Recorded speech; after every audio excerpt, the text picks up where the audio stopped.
por que os homens traem? Eu diria, por que as pessoas traem? Estatisticamente, os homens traiam mais do que as mulheres.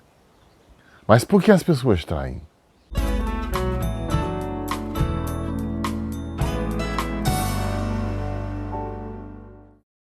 Atualmente, como as coisas estão de forma tão voláteis, para não dizer uma palavra pesada que seria volúvel, há quem diga que trai é porque questão de pele, questão de clima, pintou e aconteceu. Sem compromisso, sem cada um para seu canto, porque são adultos, querem se curtir. É assim que se diz. Os que têm uma cabeça um pouquinho diferente dessa, traem, às vezes, por um impulso. E depois do impulso, elas ficam a pensar, por que eu fiz? Se eu tenho uma esposa em casa, ou se eu tenho uma esposa em casa, por que eu fiz? E promete, se arrepende, e depois volta a cair. E trazem isso como uma marca, como uma coisa que pesa. Incrível. E por incrível que pareça, eu tenho alguém bem próximo a mim que disse assim, meu pai, eu não suporto a mulher que eu tenho. Ela é tão maçante, mas é uma boa pessoa. Cuida bem de casa, cuida bem dos meninos, é uma boa dona de casa. Estilo, assim, esse estilo tradicional. Para suportá-la, eu preciso trair. Mas é coisa em que o coração não entra. Eu faço porque é o instinto humano, o instinto do homem. Há quem também diga isso. Estou mostrando como as pessoas podem variar de motivações ou de motivos para trair. Mas em qualquer situação em que isto aconteça, existe até casos em que as pessoas começam e negam, e até que um dia diz que não quer mais saber, que não gosta mais, que vai embora, e passa um tempo assim, depois aparece com outra pessoa. Às vezes na segunda, na terceira, quarta tentativa, por razões diversas, as pessoas traem, conforme o contexto, a estrutura de personalidade e a percepção do próprio sentido da relação. As coisas variam. Em qualquer caso, contudo, a traição é a quebra de um pacto, de uma aliança. No hebraico, a palavra é brit, habrit, é o pacto. No pensamento judaico-cristão, o modelo de aliança é o que Deus fez com a humanidade.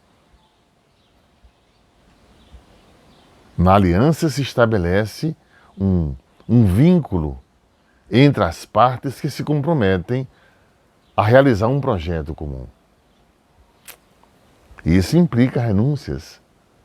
Isso implica não pensar só em si, mas pensar no todo.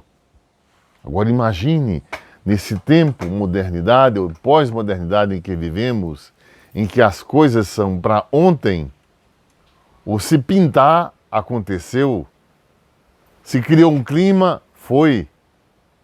É para ontem. Como fica esse tema de segurar-se, conter-se, ou a palavra manter um equilíbrio nas relações a fim de que o pacto seja mantido? É difícil, é difícil. Uma palavra que se usa no esporte hoje, ter disciplina. Mas como disciplinar-se numa aliança? Há pessoas que dizem, não é espontâneo, mas eu digo a vocês que tudo tem um custo. Até o custo de a coisa acontecer, o custo, tempo, custar. Um preço se paga por tudo que acontece. Tudo tem um custo, pelo menos moral. Um custo físico, um custo de manutenção. Eu não posso fazer um pacto sem me determinar com a outra parte a aparar arestas, diferenças, idiosincrasias, que são elementos específicos próprios de cada um, para que o objetivo seja alcançado. É difícil. Só com uma grande motivação isso é possível. Os que fazem dieta, os que se determinam a fazer exercícios, é fácil? Não é fácil. Se amar fosse fácil, aquele que mais amou não teria morrido. Amar é também uma forma de sofrer. Aliás, o sofrimento é inerente à condição humana. Ele está presente em toda a atividade humana que experimenta o limite. E no amor existem limites também. Assim como na felicidade, nas relações a dois, existem limites e potencialidades. E a potência executada que se transforma em ato. Já dizia um poeta, um poetinha brasileiro, é preciso ter muito amor e muito siso, muito juízo para viver um grande amor. Leia o poema de Vinícius de Moraes para viver um grande amor. Ele fala desde culinária até ser companheiro,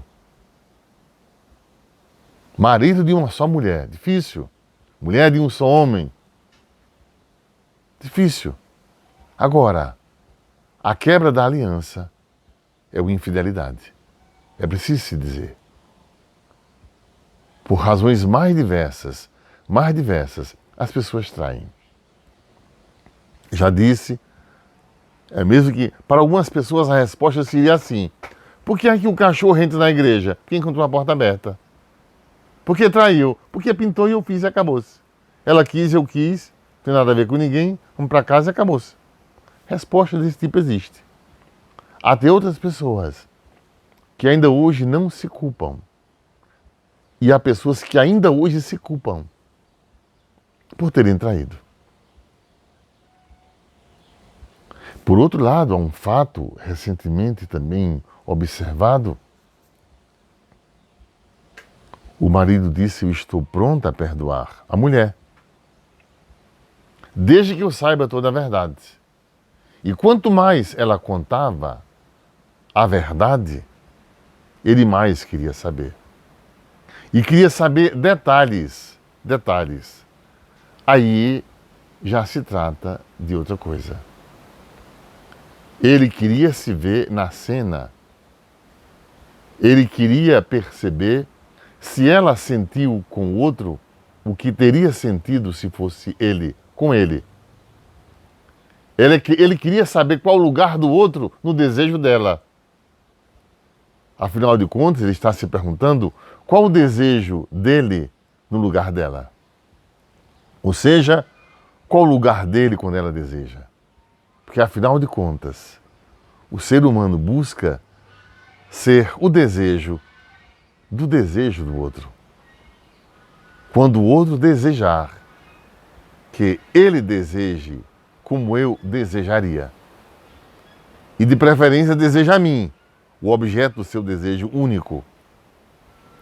Por isso, quanto mais a pobre mulher contava, chorava, ele sentia um prazer mórbido, uma curtição em procurar saber e levar isso por meses a pretexto de, sabendo toda a verdade, ele iria perdoar. A verdade dele, que ele não queria saber, é que ele era um perverso. Um perverso. Ele tinha o gozo, pelo gozo suposto ter havido nela com o outro. Esse era o seu gozo. E isso ele queria prolongar com ela. Ao ouvir, a oralidade, ao ouvir, ele gozava de saber. Isso era a sua perversão.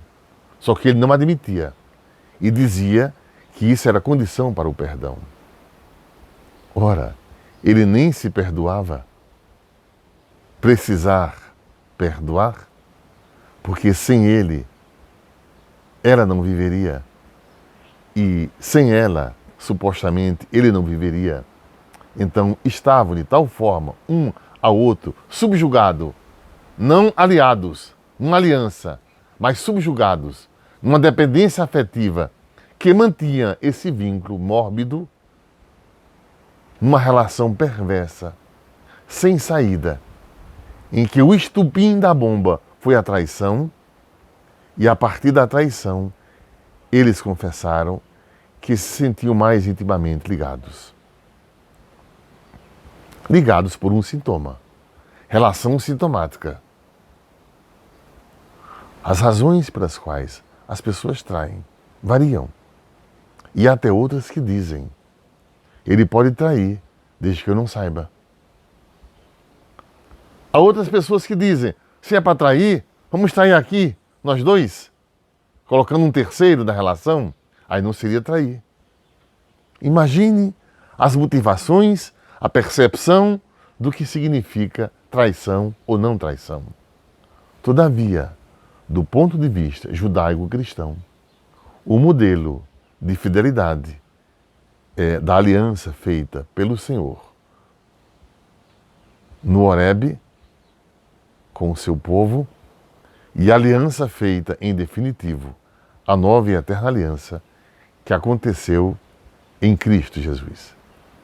A aliança, Habrit, como se diz no hebraico, é um pacto que possui elementos a serem cumpridos por ambas partes implicadas. É assim como entendo. É à vista de um ponto apenas. Tu podes pensar de forma diferente. Estamos abertos igualmente a te ouvir. Muito obrigado, o teu irmão e servo, o Padre Ayrton.